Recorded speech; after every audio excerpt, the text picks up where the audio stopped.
I know him. Is that a fair call to say Barrymore is like you? Nah. Baltimore his own guy. You know, we just both high energy people. So that's probably what he meant by that. How's he different?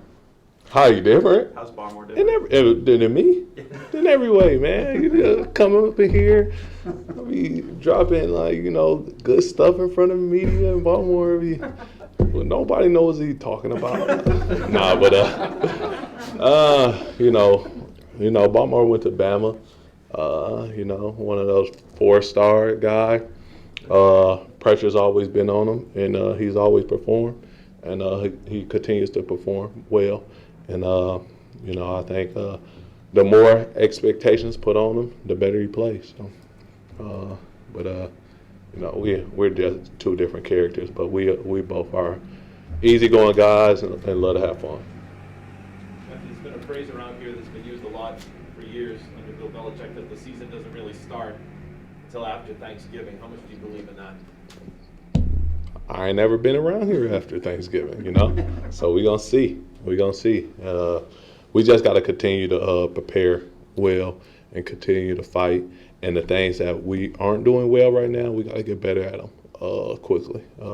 I think that kind of just says that the season could be over very soon, or it won't. And that's up to us.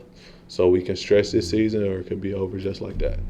And so what we're doing and how we're preparing, we just got to put just that much more focus and detailing behind it and continue to go forward. You had some pretty good games with the Titans in your last couple of years in Baltimore. What comes to mind when you're getting ready to play them? Just a physical team. It's a real physical team, and they're going to do what they're going to do. So they're going to run the ball, play action pass. They're going to get they're going to get the ball in the hands of their playmakers. So they're going to do what they're going to do, but they're going to play behind their pads.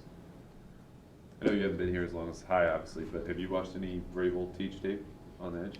Yeah, a little bit, but I haven't got too many of those yet. So I'm pretty sure they'll be coming. But I know that he was a former player, but he a coach now, so he kind of like the ops. So we can't watch too many clips of him. On the lighthearted side, I was asking Dante his favorite side on Thanksgiving meal. What's the one side you got to have? All right, well, I'm not even going to answer your question. I'm going to tell you we got to get macaroni and cheese off the table. All right, guys. It's just cheese and noodles. All right, I'm getting on my soap opera. It's just cheese and noodles, and it's not that good. Let's be honest, guys. Everybody's probably here. It's a little lactose, so it mess up our stomachs. And we got to get it off the table. It's probably one of the most overrated dishes. But my favorite is dressing. I do love dressing.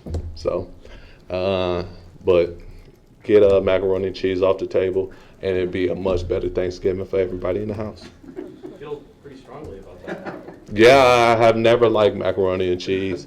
And you know how they say, like, oh, your taste buds change every 7 years. You just got to, every time I try it, it's the same thing.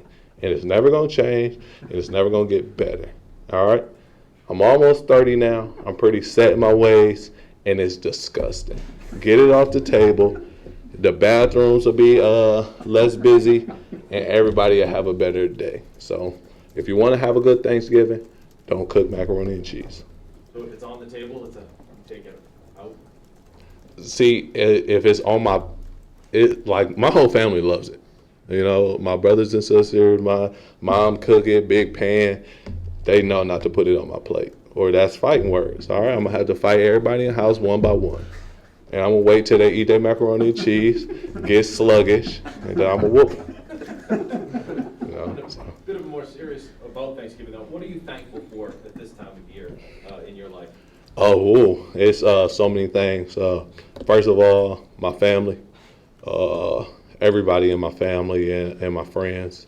Then secondly, health.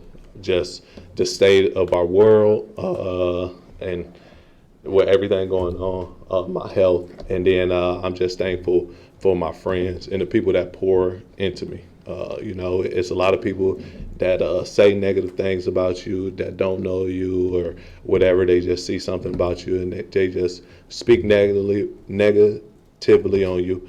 But the people that actually know me, care about me, and love me, I'm just so thankful I have those people around that I can bounce ideas off of. I can talk to in a time of need. I can go to in a time of discomfort. If I ever need anything, they picking up first ring, no hesitations, and they'll come to my aid. And then the bouncer, probably my three closest friends I made in the NFL, Peanut, Anthony Levine, and Tony Jefferson. Those guys really helped me through a lot of stuff that I go through, and we talk back and forth all the time. So they're all those people. So I'm really thankful for a lot of things, and I'm just thankful that I get to come up here every week, and after not performing anything, that I'm just still here. It's a long shot, but I'm making it work.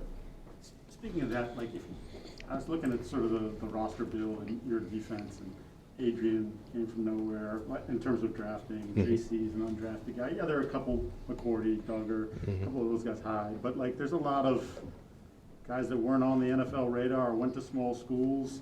Do you find like a bond in that in the locker room? Like, hey, like, it's kind of cool looking around. Like, you weren't picked. I went to this little school. Like. Yeah, we actually talk about on the bus. And like going to and from away games and stuff, and we always bring it up, and everybody always has a story, and that's just a part of our story. Ben was a 5th round draft pick, like you said, AP and JC weren't drafted. We talk about AP's story, how he wasn't drafted and he wasn't picked up right away. So he didn't know what he was gonna do. And that's just how it is, man. You get in this league, GMs, coaches, teams, they miss every year. And it doesn't matter if you was a 1st round draft pick or, Mr. Irrelevant or undrafted. When you get in, do something to stay in this league. Find what you can do, even if that's like a weight room guy or just a high energy guy or motor guy. Just find something that you're good at and make that your thing, and make sure you stay in this league. So Mr. Picks, I think he's gonna play for a long time. And AP's playing very well right now. And me, I just bring energy and laughs. So I think that's why they're keeping me around. And so it's guys like that all over the league, though.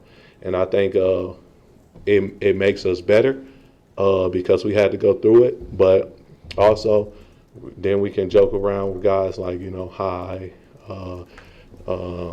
and people like that actually was drafted 1st round, and we just kind of make fun of all the money that they got when they first came in the league.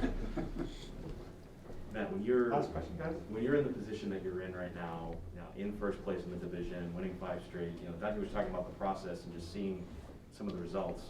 With where you're at now, how much does that motivate you and your teammates to continue that process and continue to have that kind of success? It motivates us a lot. You try to say don't read the press clippings and all that stuff, but when we was down, nobody was with us, and everybody was like, "Well, this is a bad team," and we knew what we had in the locker room, and we knew what we could do, and so we just put our head down, kept our chest high, and continued to work. And that's what we got to continue to do.